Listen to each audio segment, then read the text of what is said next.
Thank you for joining us on the Smile Effect podcast. I'm your host, Katrina Houston, mom, dental hygienist, author, and life enthusiast. Have you ever thought the universe was sitting back and having a good laugh while seeing how much pain you can actually endure? You are not alone. Every single person has a story, and it's in these stories of pain and struggle that if we allow ourselves, we will find beauty.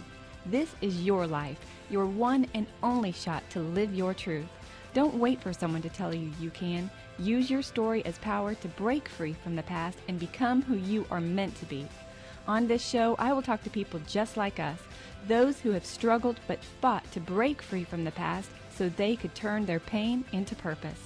Stop telling yourself that you're not good enough and live the life you are meant for. Are you ready? Let's do this.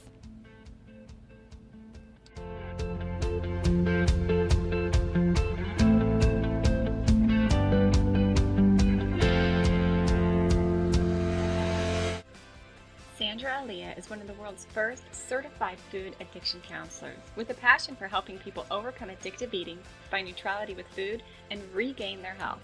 Her brand's focus is on healing the whole person, starting with a meal plan specifically designed for food addiction that achieves appetite correction, understanding the role the brain plays, and rebuilding health and lives, and therefore increasing happiness. Sandra knows firsthand the pain of living with morbid obesity and has developed a proven program to overcome addictive eating and achieving a healthy body size. Her brand helps people tackle their minds and correct their thinking patterns, which is the single greatest obstacle to losing weight. Sandra is also influencing the way doctors treat obesity, doing away with unhealthy and unhelpful calorie-counting myths. Together with healthcare professionals, clients can find peace with food, peace with their bodies, and ultimately, peace with those around them. Without further ado, let's welcome Sandra Elia. Hi, Sandra. Thanks for being here. Oh, it's my pleasure. Thank you for asking me to be on. Of course. So I watched your Goalcast video and I knew I had to reach out to you when I heard you say, I took what I thought was my greatest curse and I turned it into a blessing. Oh, I'm so glad that resonated with you. It certainly took me a long time to get to that perspective, but I'm so happy that I'm here. Absolutely. That is what this podcast is about. It's, everybody has something in their life that happens to them, and they can either look at it like it is their greatest weakness, or they can look at it and learn from it and turn it into something fantastic. So you are exactly that.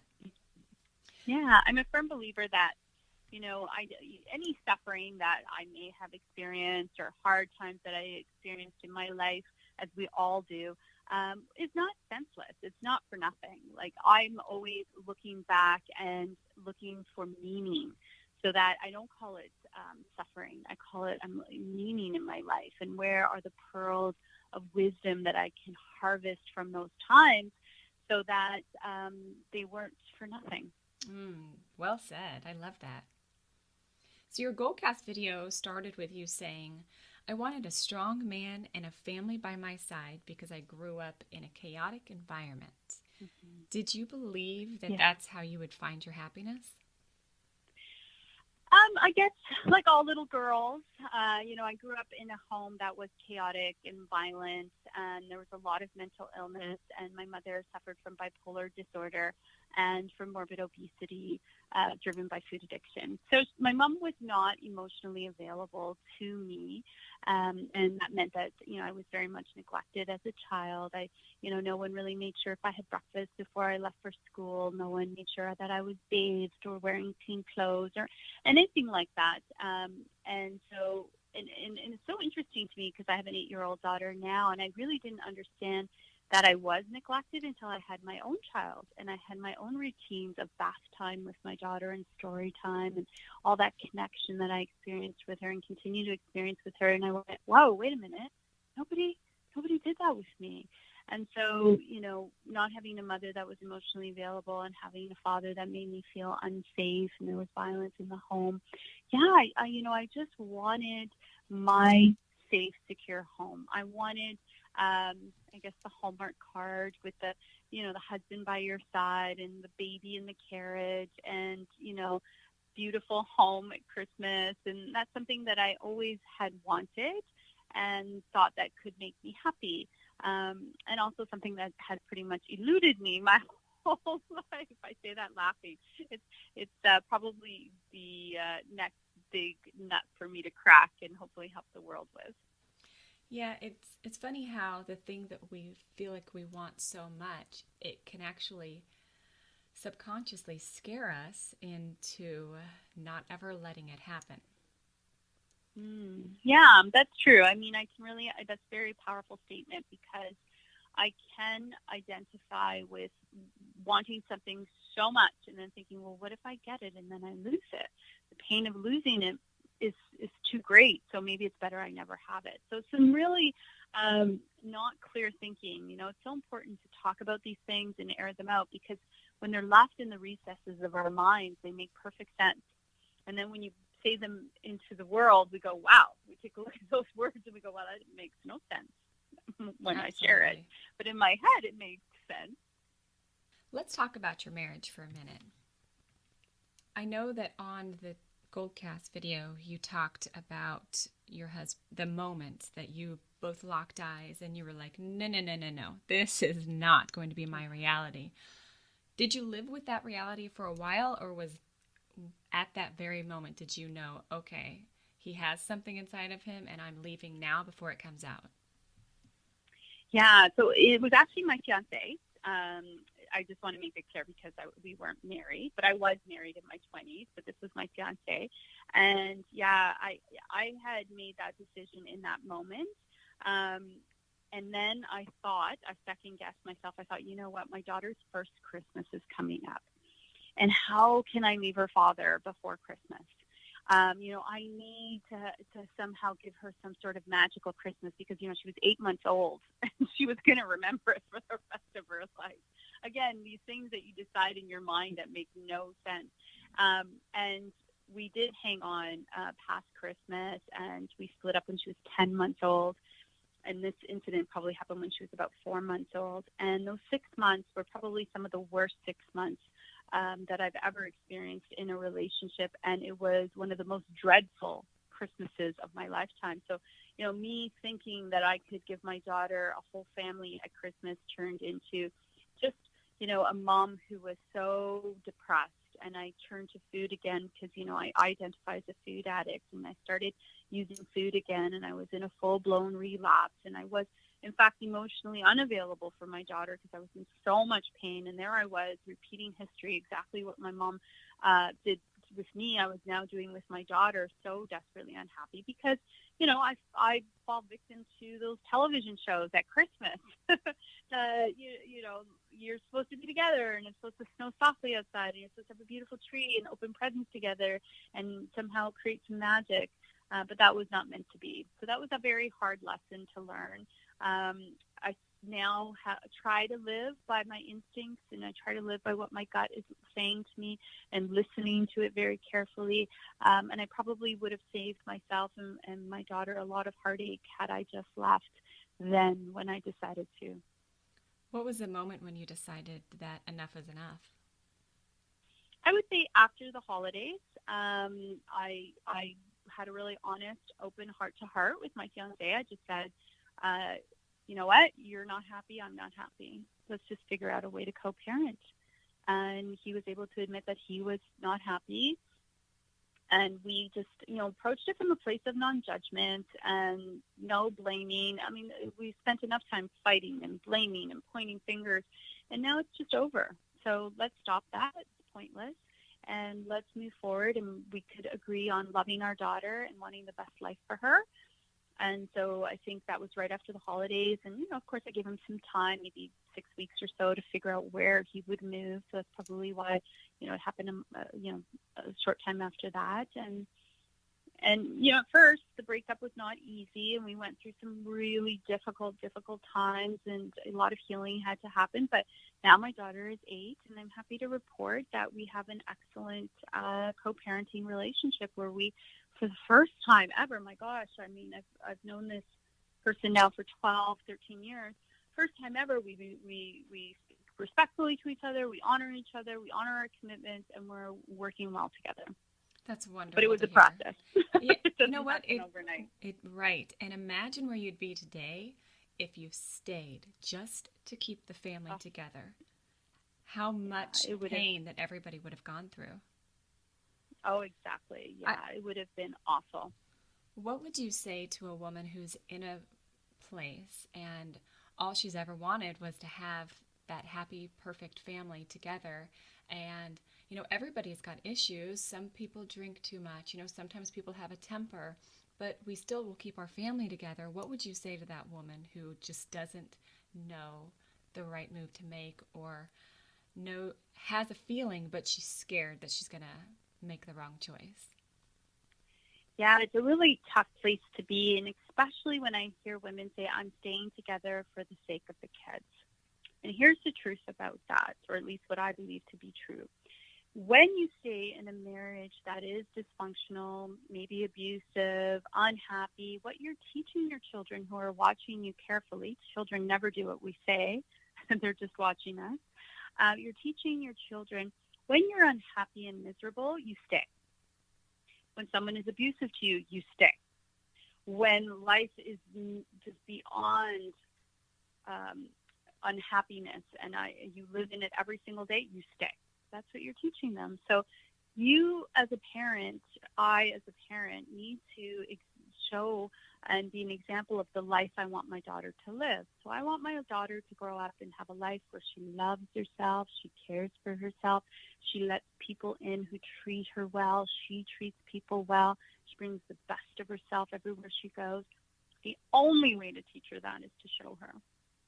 Absolutely. So you and I have similar backstories. So I have a 9-year-old, and her father and I were engaged, and it was a very, very toxic relationship. Both good people away from each other.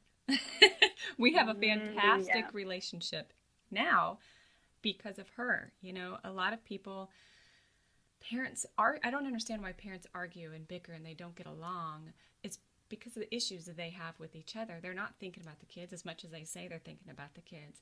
But Yeah. I made the decision, I'm leaving, because I don't want her thinking that, one, it's normal for anybody to ever talk to her like that, or for her to think that it's okay to ever treat anybody like that.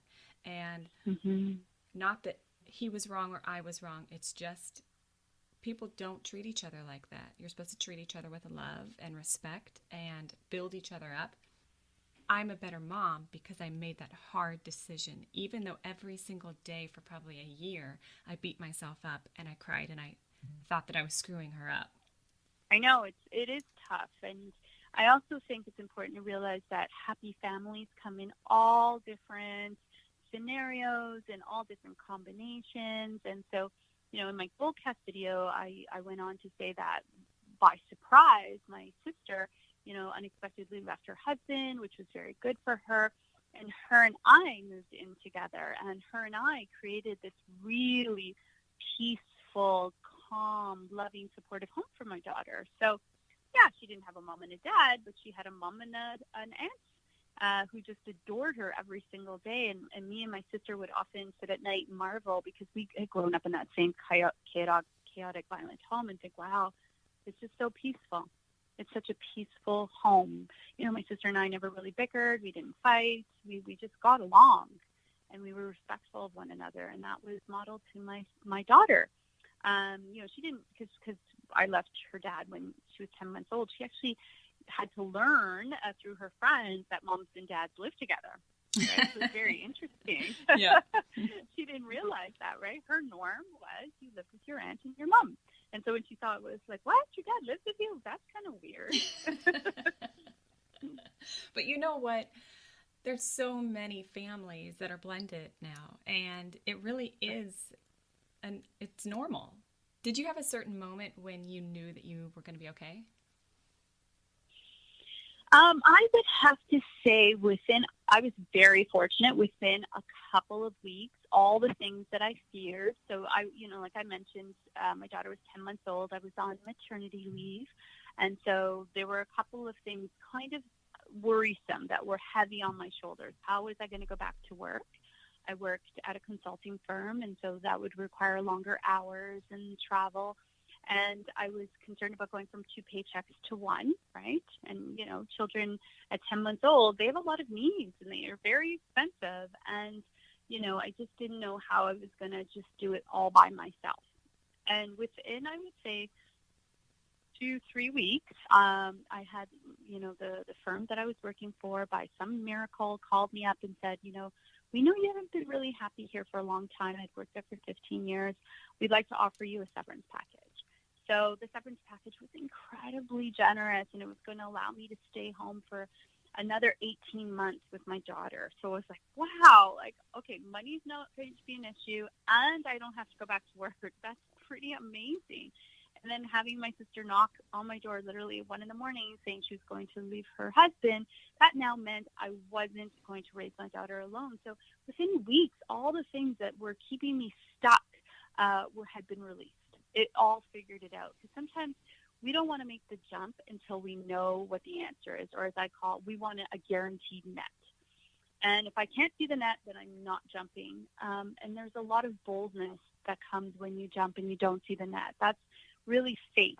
People often talk about having faith, and I always say, well, rubber hits the road when you don't have the answers and you have faith that it's going to work out, but you can't see it. It's not written on black and white paper. So that for me was a real test of my faith, and like every time in my life, when I rely on faith, it comes through. It's never failed me. You know what? I say that a lot, that everything worth living for is on the other side of fear. Mm-hmm. Once you take that step into the unknown, it's just like everything falls into place. You've been looking for that certain piece of that puzzle, and you've been searching everywhere, and you're trying so hard. Granted, it's right in front of your face, but you're blind to it. And once you go around the corner and you just go a different direction, it's like, wow, it was there the whole time just waiting for me. When you decided to become a food addiction specialist, you weren't some 100-pound fitness expert that wanted to help overweight people. You yourself had lost 100 pounds and knew the struggles of food addiction. And that also came from jumping, right? Because that being able to be on salary for 18 months, I was able to go back to school and get retraining, and that's where how we started the interview, that I took what I would consider the greatest curse in my life, which was being in my 20s. And I would have been classified as morbidly obese, and my eating was out of control. In fact, my whole life was spinning out of control. I wish I could tell you it was just my eating, but I was in a bad marriage, so that was someone else, a bad marriage. He had his bad behaviors, but I had my food, and I could binge eat, and we kind of left each other alone. And I was taking care of my mom with no boundaries at all, so I was just trying to save her. And when you try to save someone who's pretty sick, sometimes you get pulled under with them. Mm-hmm. And I finally was off work for 3 months. I had a complete nervous breakdown. So I took one of the lowest points in my entire life, and those 3 months off to really catch my breath and get a perspective, and I rebuilt my life. I did lose 100 pounds over 14 years ago, and the doctors tell me only 2% of the population is able to do this. Only 2% of the population is able to lose 50 pounds and keep it off for more than 5 years. And so I'm a little bit of an anomaly, and there's many people out there just like me. And the reason that I've had this success is because I treated my eating and my weight as an addiction. I didn't look for a diet. I didn't look for some magic potion or pill. I just looked at it as an addiction. And the best addiction treatment that we have is to eliminate the drug. So for me, the drug are ultra-processed foods. Food addiction is a bit of a misnomer because nobody's really addicted to chicken, broccoli, celery, like real foods. We're not addicted to them. We're addicted to food-like substances. A Dorito, a donut, there's no food in there. If you look at all the ingredients, it's far more chemical than food. So I needed to eliminate these chemically engineered foods that are made to be highly addictive. Understand that the sugar industry it's a billion-dollar industry. They put a lot of science into making sure that you become addicted to their products. Why? Girl, you are speaking my language. Yes, I'm so glad you're saying this. Yeah, because they want the greatest share of your wallet, right? They're no different than the cigarette industry. The cigarette industry knew they were making a highly addictive product that made you sick. They knew it, right? But it didn't matter because we're talking big business. And it's the same with the sugar industry. They know it's addictive because they're putting science into it to make sure it's addictive, and they know it makes you sick. Yes. And in fact, they have an invested interest in the population suffering with obesity because somebody suffering with obesity is going to buy more of their product than someone who isn't. Yeah, And they're winning. I read that something like 30 to 50% of people are chemically addicted to food, meaning they're addicted to the processed foods and the sugars and the flour and those kind of things. Yeah. So some of the most addictive foods on the planet, pizza. Pizza's number one, and the reason pizza's number one is because it layers sugar, fat, starch, salt, right? It's the perfect bomb of all three. Then potato chips, right? So people are always saying to me, once I start on the bag, I can't stop, and they have so much shame. And I'm like, don't be shameful. They're manufactured to be that way. That's not your fault. Like, you're not supposed to stop until the bag is done. And chocolate, of course, is another, rounds off the top three most addictive foods in the world. So I treated my eating like an addiction. I got rid of my junk foods. That's all I did. So I didn't go on a diet. I got rid of foods that act like triggers. Once I start, I can't stop, often lead to a binge, definitely processed. And then I slowly introduced exercise. So understand, I was 29 years old. I'm suffering with morbid obesity. And all I can do is walk for 15 minutes because I had severe back pain. I'm only 5'2". So you can imagine 5'2", and, I was like 260. That's pretty big. And I couldn't walk for more than 15 minutes. That turned into 20 minutes, turned into half hour. And then one day, I remember it so clearly. I was speed walking, thinking, I think I can jog. And then I was off jogging.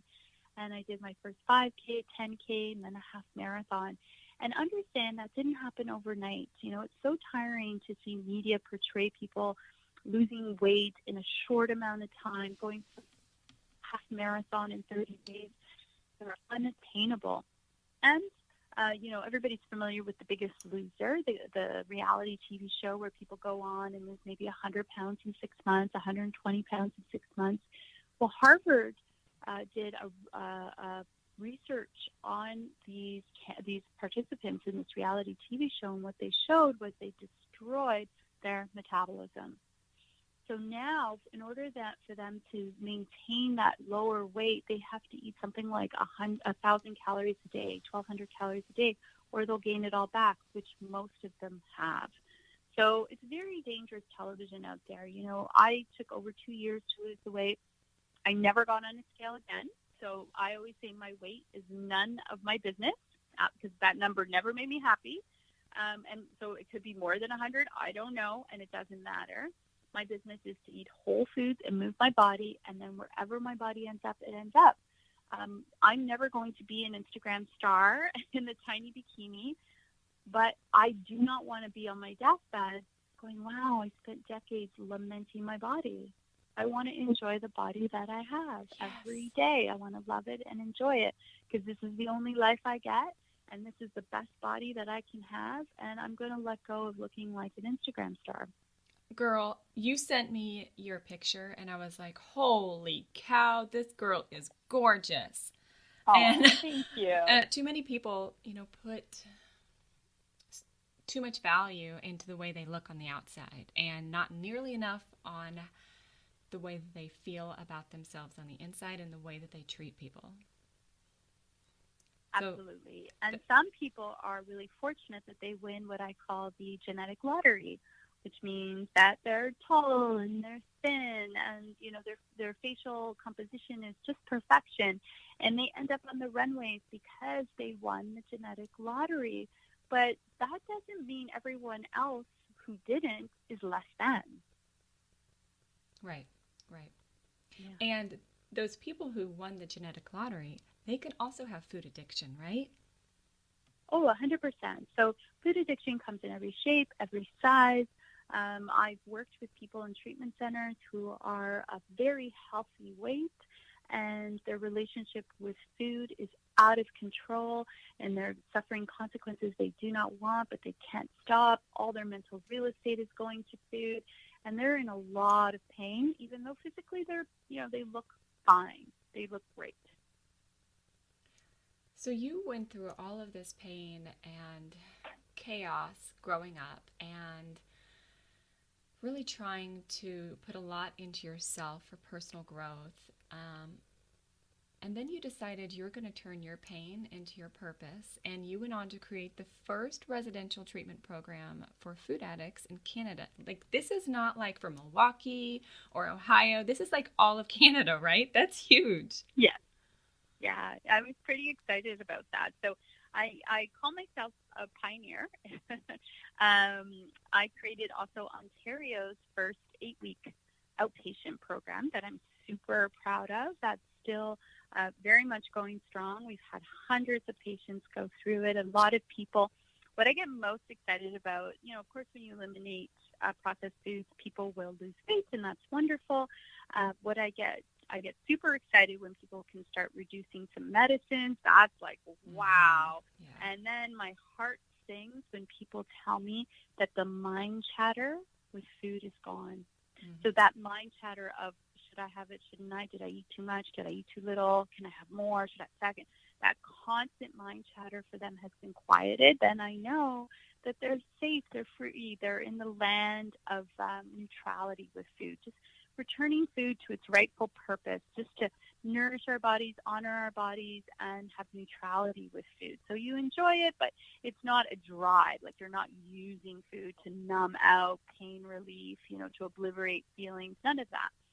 So that's when I get super excited. And yeah, in the first 28-day residential treatment program, so lots of great work happening. I also sit on the board of Obesity Canada, really an amazing organization started by Dr. Arya Sharman, and probably the top obesity doctor Canada, maybe the world.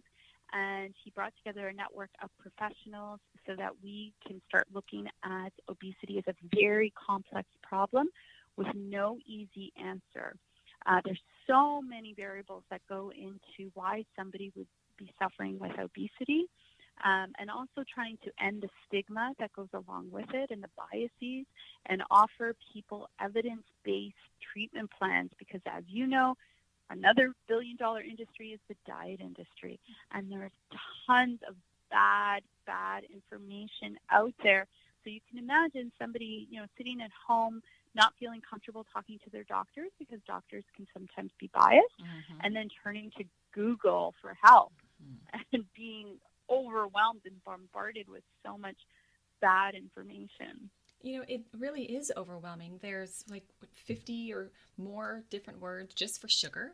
And, everybody thought, okay, well, I'll just get light or low fat. And they don't realize that low fat is actually worse for you, because if they're taking something out, they have to replace it with something else for it to taste better. Most likely that's sugar. So, and like, for example, it came out that, soy is really bad for you. You really shouldn't have any soy. You definitely don't want to drink soy milk. So is that true, or is that the dairy companies saying, don't have soy because you really should drink milk from a cow? That's much better from you than a plant. It's like, it's very overwhelming for people, and they just don't know where to start. Yeah. So there's evidence to prove that every single diet works. We actually have this evidence to prove that. However, here's the caveat. We have evidence to prove that 98% of all dieters fail. So what's going on? If all these diets work and 98% of people fail, something is going wrong. And so what I'm a firm believer is that you cannot treat obesity without treating the brain. That we need to start with the brain. We need to start with cognitive restructuring. We need to help people understand permission thoughts and resistance, and also resilience, because nobody is going to eat perfectly for the rest of their lives.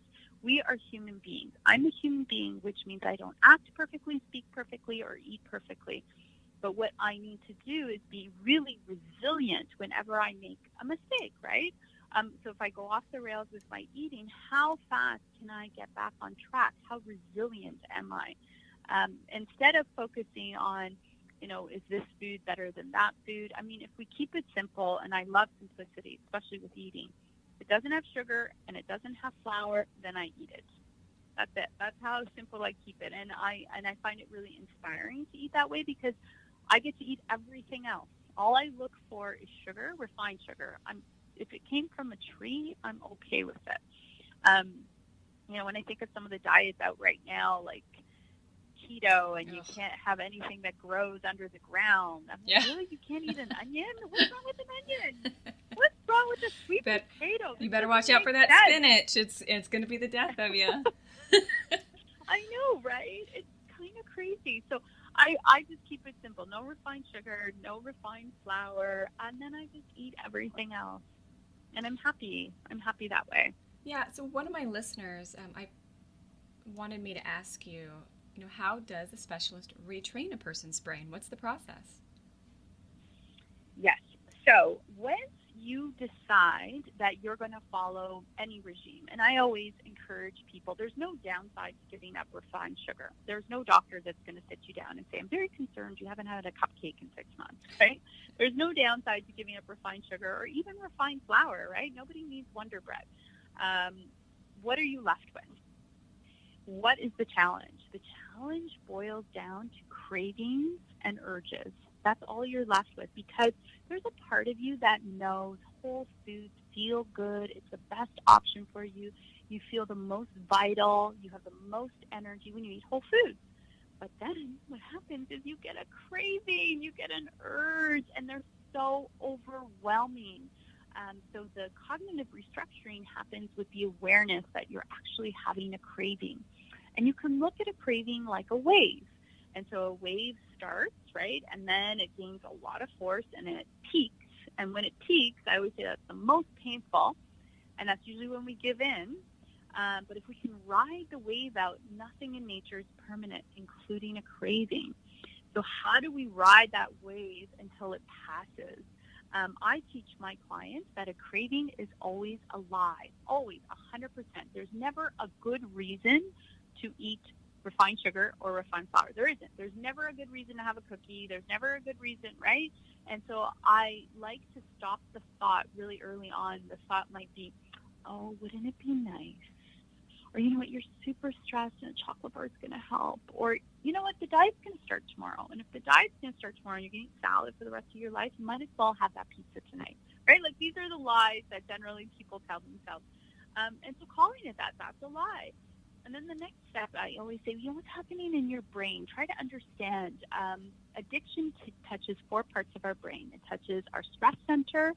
It touches our reward center. So these foods are highly rewarding. These are like unnaturally rewarding. Never in human history has the brain ever faced food being this rewarding.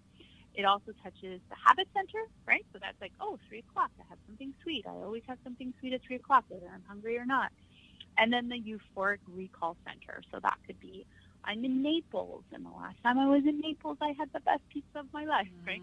So all of these things could bring on a very strong craving or urge. So just bringing some awareness to that. So you're like, okay, so here's the craving. It's a lie.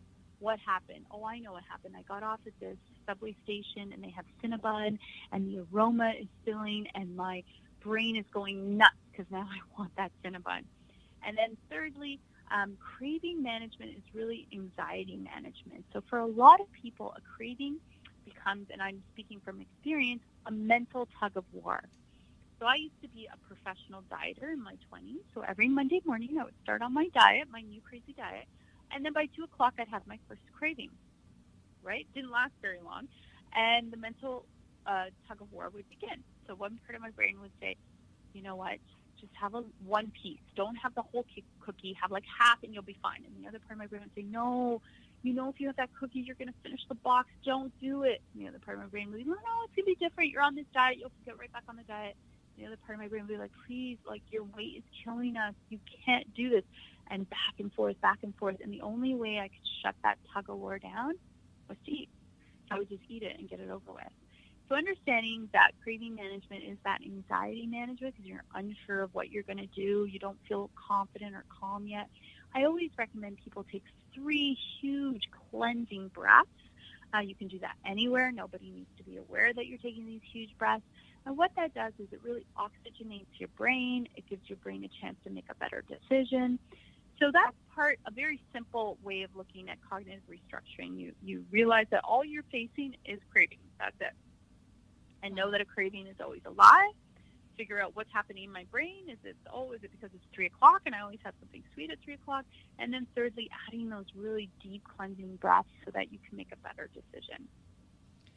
I feel like the majority of society has some sort of addiction, and I've always had sympathy for people with food addictions, because it's not like a drug addict has to survive, by doing drugs, but a food addict has to face their demon on a daily basis just for simple survival. 100%. Yeah, we often say it's like taking the tiger out of the cage 3 times a day, and then we hope we can get the tiger back in. Because sometimes just the act of eating can be triggering, right? Or you might have an apple and there's some sweetness in it, and your brain goes, oh, sweetness, more. Go see what else you can find. Do you ever see people who are trying to maintain that or corral that tiger, the food addiction, and in doing so they create a different addiction? Well, sometimes I have seen people put down the food quite successfully, and so when their brain is searching for maybe just a hit or just to feel a little relief or a high, they might say to themselves, you know what, I'm not going to eat, but I'll go shopping. And then they don't do that once, twice, they do that a lot of times, then suddenly shopping becomes an issue. Or maybe it's gambling. You know what, I'm going to have a reasonable dinner, and then I'm going to go past, usually I would sit on the couch and I would do nighttime eating, but I think tonight I'll pass my time at the casino and I'll still get that buzz from the casino. And again, you don't do that once, twice, but hundreds of times. You can actually create a new addiction. Then your brain's like, okay, we're not getting a high from food. We'll get our high from shopping or the casino or maybe a bottle of wine. So it's very easy to transfer over to other addictions if you're not careful. And once you put your drug down, whatever that drug is, now it's time to start working on the drivers that brought you to this addiction, right? And sometimes people don't want to face those drivers, so instead they'll do the shopping or the drinking or the casino. But that's actually the time to say, okay, I'm not going to use food. What's going on here? Is it that I'm not good at relationships? Is it that I don't know how to manage my emotions? Is it that my job's too dysfunctional? I need to start cleaning up my life so that I don't need to use anything. Do you have any recommendation for those people that you know? I mean, I guess anybody that's going to come to you has an addictive personality, but when you start seeing that it's not just the food? Yeah, I don't necessarily believe that there is an addictive personality. It's so interesting that you say this because my sister brought this up this weekend, and she's like, oh, but they all have addictive personalities, right? And I didn't know how to answer her in the moment, and I really actually just considered that these last few days. No, that's kind of, I think we need to assume that everyone at their core is a good person, and everyone at their core wants to thrive and flourish in this life. So addiction for me is really a brain-based thing happening. Whenever you ingest something that overwhelms your reward center, so, cocaine can do that, alcohol can do that, and food can do that. And then you start to form a habit around it. So now you realize, ooh, that felt really, really good. And you think there's people who say that was really good. I don't want to do that again for a long time. And then there's other people like, that was really good. I need to do that right now again and again and again and again, and a habit forms. So if somebody is, then develops another addiction, it's really the same model. You need to be abstinent from your drug. You need to kind of clean up the drivers. So it's really the same template, no matter what the addiction is. So if somebody's struggling with this right now and they're listening to this podcast and they know that they have an addiction with food, or they're by listening to you speak, they're starting to realize that they have an addiction. Is there a healthcare provider, a specific type of healthcare provider that they should be looking for, or places or phone numbers to call? What do you recommend? For sure. So I am a food addiction counselor. So definitely you can look me up. My website is sandraelia.com. That's SANDRAELIA.com. And my programs are online now. So I've been able to offer them to people across the world. We meet every week on Wednesday nights, either in person if you live in Ontario, but I understand this podcast goes all over North America. If you can't come and meet me in person, then you can do it over Zoom. So Zoom is very similar to Skype, but the real success factor is having a community of people that you're tapped into and you get support every single week. We cannot do this alone. So my program is built on 3 pillars. The first pillar is eliminate your drugs, your addictive sugar foods. The second pillar is to be tapped into a community of people trying to do exactly what you're trying to do. And the third pillar is called spirituality and mindfulness, because addictive eating is mindless eating. So one of those antidotes is mindfulness, and also understanding that inside of all of us is this perfect place of strength, of calm, where we rage at no one, where we fear nothing. Compulsion does not live there. It's this center of magnificence that we were all born with. And so just tapping into that place, living from that place, selecting food from that place. And so these 3 pillars in my program, I call them a 3-legged stool. And if you ignore one of the legs, it's going to be very difficult to stay up. So that's my program in a nutshell. And again, it's online, so anybody in the world can join. That's awesome. That is fantastic that you work with anybody all over the world. Mm-hmm. Yeah, I do one-on-one sessions, and I also do retreats. I have one coming up in May. It's a 5-day retreat in Northern Ontario, which is quite beautiful. We have wonderful lakes and forests, and it's a super bespoke event. It's 5 days. I select 14 people. I make sure that I have the right combination of people, so that people get the right treatment that they need. We have daily visits from a chef who's going to teach us how to make these foods delicious and easy to prepare that don't have refined sugar or refined flour. Every afternoon, we'll have a world expert give a talk. We'll have a yogi come in. We'll do nature walks, bonfires. It's a really beautiful event. Oh my gosh, I want to go. Yeah, you're more than welcome. Sounds awesome. Some of the best things in my life have come from me getting outside of my comfort zone and meeting new people and finding a tribe of people that are like me. And so when you get away from the people who, like, for example, I'm sure you had to a point remove yourself from your mother because her addiction was hard for you on your addiction.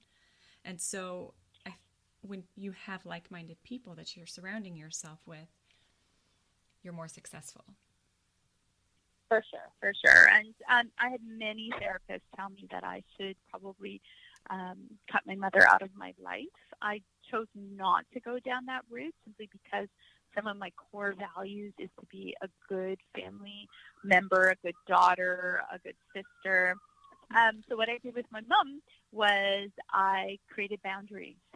So the boundaries, what they allowed me to do was decide how much time, effort, money I would give her, and then I would walk away. So that way I could fulfill my value of being a good daughter, but also not give to the point where I had nothing left. So boundaries really helped save that relationship. That's wonderful. Have you been able to help your mom? No, she passed away 12 years ago, but we were able to redefine our relationship, and I came to complete peace before she passed away, but she passed away from food addiction and obesity. I'm sorry to hear that, but that's wonderful that you guys were able to work through that. And Yeah. All right, so Sandra, we're going to change it up a little bit because this is always a very serious kind of show. We're talking about real life stuff. I always want to end it with change the pace a little bit. So, Mm-hmm. I'm going to ask you really off-topic questions. All right. So, who is your celebrity crush? Oh, Bradley Cooper. Oh, did I you can't get enough see of A him. Star is Born? Oh my God! And then the the Oscar performance with Lady Gaga. That was so good. Well, I So missed good. that, and I was just on a flight this weekend, and I saw that movie for the first time, and I was like, I can't believe people are around me because like my throat hurts. I'm trying to hold my cries in so hard. Oh, I know. It's so good. Oh, it's so great. All right, so who's your most unlikely celebrity crush? Unlikely celebrity crush. What do you mean? Like somebody that I wouldn't like? Well, okay, for example, I love the guy from King of Queens. Oh, okay. I see. Let me think. Who would be my unlikely? Oh my God! Howard Stern. Ugh. Really? I don't like his energy. Okay. All right, so do you have a hidden talent? I think dancing. Yeah. So I'm 46 and I'm finally taking dance lessons because I've always wanted to my whole life. And I Oh, really love you. it. Awesome. What kind of Yeah. dancing? Burlesque. I find it to be really Girl, powerful. Yeah. are you dancing in a martini glass?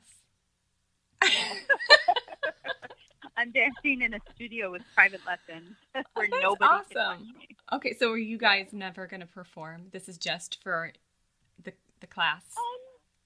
Well, my instructor and I have had many discussions about this because she says as a burlesque dancer you have to tassels, and I refuse to do that. So Oh.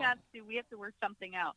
We have to negotiate costumes, and if she will allow me to have more modesty, then I will get on a stage, but I will not strip down to tassels Well, unless they're massive tassels. I thought that you wore corsets. I mean, that's what Christina Aguilera do. wore. And I know. But my teacher, I love her. She's very like old school, traditional, what it actually means to be a burlesque dancer. oh So boy. we're talking about from like the 40s and 50s, and so she's very true to the art. Well, at least she's working with you because I think that would be my big no too. I'm not wearing tassels anywhere. Yeah. Oh man. Mountains or the beach? Mountains. Yeah. Where's your favorite place? I went hiking in Wicklow Mountains in Ireland, and it was truly one of the most magical hikes I've ever been on. It sounds beautiful. If there was one message you could leave with the world, what would it be? Love yourself unconditionally. We are all searching for unconditional love, but we cannot give it and we cannot receive it until we have it for ourselves. And you are perfectly deserving of it. Beautiful. I couldn't have said that better myself. Oh, what a pleasure. So you're creating the smile effect every single day through your work, and just by being you, what's something that makes you smile? My daughter.